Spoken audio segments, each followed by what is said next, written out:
Jeg har besluttet, at det er nu, der er det rigtige tidspunkt. Den 14. januar 2024, 52 år efter, at jeg efterfulgte min elskede far, vil jeg træde tilbage som Danmarks dronning. Jeg overlader tronen til min søn, kronprins Frederik. I aften vil jeg først og fremmest sige tak. En tak for den overvældende varme og støtte, som jeg har modtaget gennem alle år.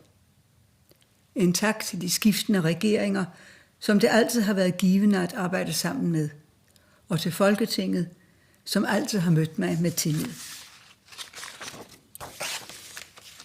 Min tak skal lyde til alle de mange, mange mennesker, som ved særlige begivenheder, såvel som i hverdagen, har omsluttet mig og min familie med kærlige ord og tanker.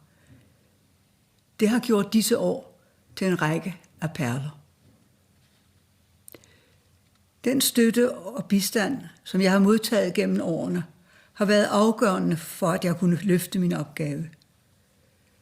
Det er mit håb, at det nye kongepar vil blive mødt med den samme tillid og hengivenhed, som er blevet mig til del. Det fortjener det. Det fortjener Danmark. Så vil jeg afslutte min sidste nytårstale med de ord, som jeg plejer. Gud bevarer Danmark. Gud bevarer jer alle sammen.